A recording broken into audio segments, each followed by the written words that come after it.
Praise lord అందరికి.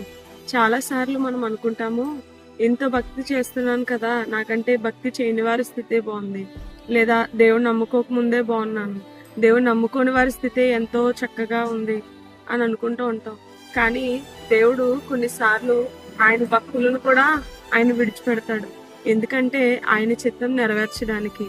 యోహాను సువార్త 16:33 ఎలా ఉంటది కదండి, మీకు శ్రమ కలుగును, కానీ ఆ శ్రమలో మీరు ధైర్యం తెచ్చుకుంటే దేవుడు మనకి సహాయం చేసే దేవుడు అంటారు. కాబట్టి మనము శ్రమ కలిగినప్పుడు భయపడకుండా ధైర్యం తెచ్చుకుంటే, ఆయన ఈ లోకమునే జయించాడు.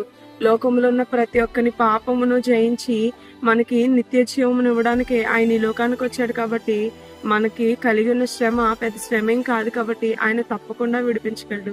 కాబట్టి ఈ మాటలు వింటున్న మీరు మీ జీవితంలో ఇంకా మీ డౌట్ అంతటిని విడిచిపెట్టేసి దేవుని కోసం మీరు నమ్మకంగా బ్రతికితే ఆ శ్రమ నుండి దేవుడు ఖచ్చితంగా మిమ్మల్ని విడిపిస్తాడు. కాబట్టి మాటలు వింటున్న మీరు ఈ రోజు నుంచి అయినా మీ పక్క వారితో మిమ్మల్ని పోల్చుకోవడం మానేసి మీ భక్తిని మీరు కొనసాగిస్తే దేవుడు ఖచ్చితంగా నిలబెడతాడు. కాబట్టి ఈ మాటలు దేవుడు దీవించి ఆశీర్వదించును గాక. ఆమేన్. Praise the lord.